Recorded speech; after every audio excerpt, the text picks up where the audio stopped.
Nagbabalik ang tulong ko, pasa mo global. Vic Garcia po. At Avelyn Garcia, bago tayo dumako sa tulong dagdag kaalaman, we would like to congratulate the historic Filipino Town Council headed by their President Cecil Ramos for the successful Christmas Parade of Filipino Lantern last December 1, 2023. Alam mo, grabe, Sir Vic, yung parada na yon, parang pinakita natin yung mga parol sa Pilipinas.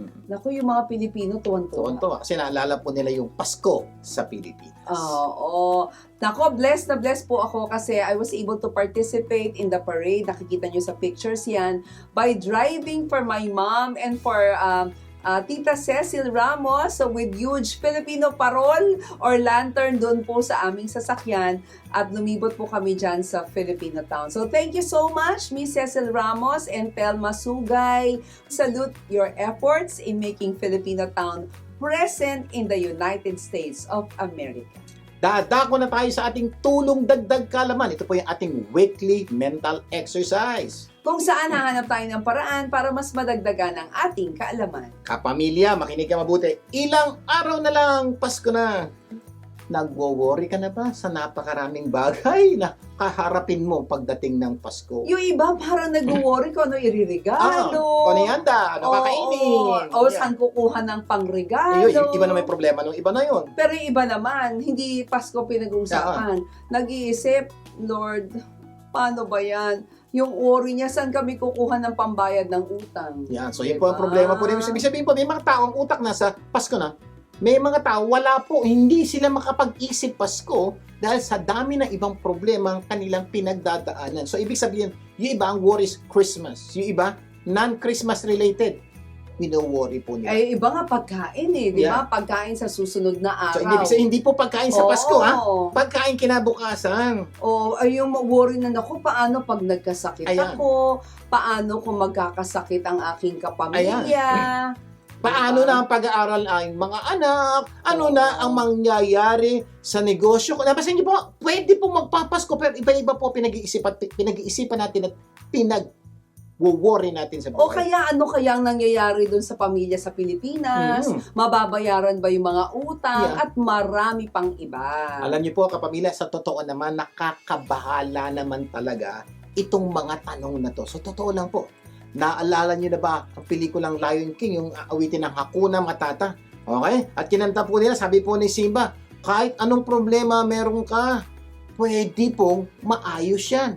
Kung kakantahin mo lang daw yung Hakuna Matata. Basically, message po nila, no worries for the rest of the day. Pero tanong niya, pwede ba yun? No worries for the rest of the day? Yung Hakuna Matata kasi, ito yung sinasabing, what a wonderful phrase.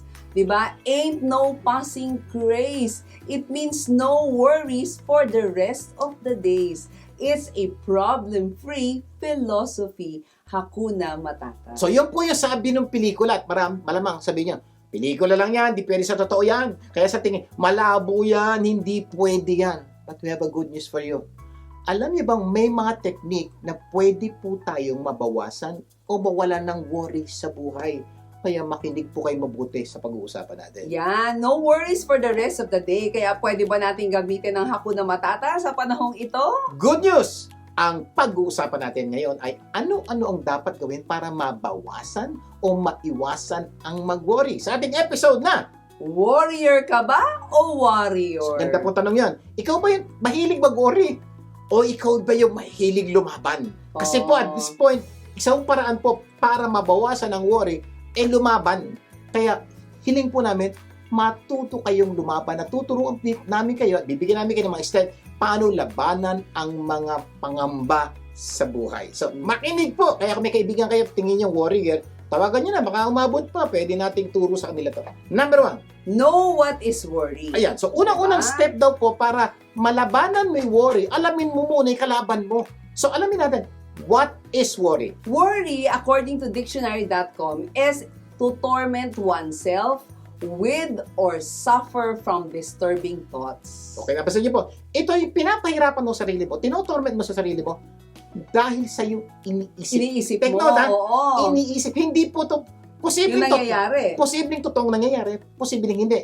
Ang nakaka-worry po, utak mo ang kumikilos, pinapahirapan mo ang sarili physically, mentally, emotionally. Yun daw po ang worry. According to explorable.com, worry is any thoughts, feelings, images, ideas, and fears that are all negative in their nature and which happen in response to either real or imagined future problems. Yan na po. Ang worry daw po isang bagay na nakaka-apekto sa iyo negatively. Kung Oo. ikaw ay nag-iisip, ganito, sumasaya ka, hindi worry yan, okay yun. Pero yung napapagabag ka, nag-worry ka, na-stress ka, worry yun. At ang sabi po ng definition ganda, pwedeng ito po ay nanggaling sa isang totoong sitwasyon o hindi totoong sitwasyon. That's the problem of worry. Sometimes we worry on something that's not true. But most of the time, we worry on something that's real. Oo, baka naman hindi pera yung problema, baka naman iniisip mo lang, di ba? So yun po yung una. Ayun. Alam niyo na yung worry. Let's go to step number 2. Accept that you worry. Tanggapin mo na nag-worry ka. Isa po sa napakalaking problema, bakit maraming tao hindi po nasusolusyonan ng pag-worry. Sasabihin niya, nag-worry ka na. Hoy, hindi ako nag-worry. In denial. Nag-iisip lang ako, nagpa-plano lang ako, hindi ako nag-worry. Doon po ang problema. Kung totoong hindi ka nag-worry, okay lang. Ang problema, kung ikaw ay nag-worry na at hindi mo tinatanggap na nag-worry ka, yun. ay problemang malaki yan. Kaya nga you cannot be cured unless you admit you're sick. Yan po yung ibig sabihin. Nag-worry ka. Hindi ako nag-worry. May gamot sa worry. Hindi, ayoko niyan. Hindi naman ako nag-worry. Paano yung hindi ako nag-worry, nag-iisip lang? Ay, yun nga sinasabi nila. Kaya nga po, ito po, basic example. Pag masakit ang ulo mo, ano ininom mo? Inom pa ng Advil. Tama. Kasi, tapos maya-maya, after few minutes, mawalay sakit ang ulo mo. Oh. Tama. Kasi, bakit nawalay sakit ang ulo mo? Una, tinanggap mo masakit ang ulo mo. Naghanap ka ng solusyon. Ginawa mo. Kaya, Yes. nawala. Ang problema natin sa worry. Nag-worry ka. Hindi ako nag-worry. Wala na. Hindi ka pala nag-worry, wala kang solusyon. Kasi wala ka namang problema. Ang problema, depressed ka na at sinasa ibang, hindi ka nag-worry. So, step number 2, accept that you worry. Okay lang mag-isip. Oo. Pero kung ang pag-iisip mo ay nagdudulot na ng matinding takot at pagdurusa, pag-worry na. Yun po yung kailangan maintindihan nyo. Kung ang pag-iisip mo, sumasaya ka, nag-enjoy ka, na-excite ka, okay lang yun. Pero kung hindi, worry yan. Tanggapin mo ng worry. Sir, alam mo, dalawa daw ang pinakamalaking kasalanan sa mundo. Yeah, makinig kayo. Lokohin mo ang sarili mo at lokohin mo ang ibang tao. So, okay lang pag niloko ka ng ibang tao. Tandaan mo, dalawa na pinakamalaki kasalanan. Oo. Lokohin ka ng ibang tao Oo. at lokohin mo sarili mo. Pag niloko ka ng ibang tao, wala ka magagawa. Sila gumagawa naman, pero pwede yung pigilan.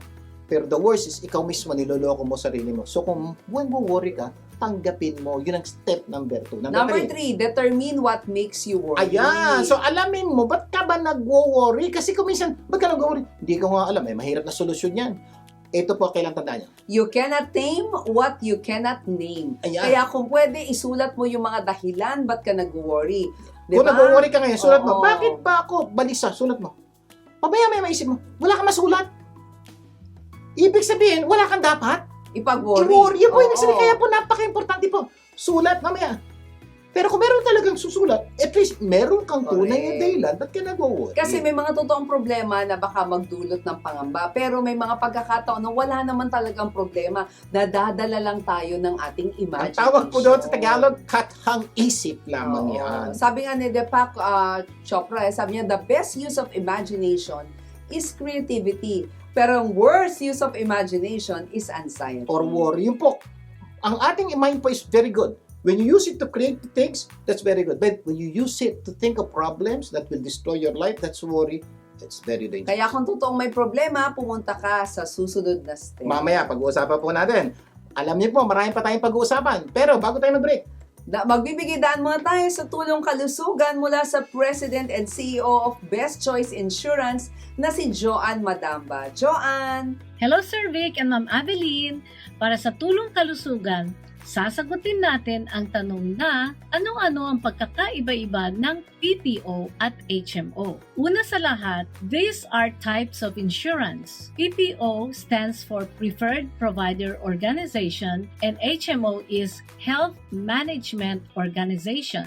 To compare, sagutin natin ang mga ito. Kailangan ba mag-designate ng primary care physician or PCP? For HMOs, kailangan mag-assign ng PCP to coordinate your medical needs. Ang PPO naman, you're not required but you can save more if you use providers in network.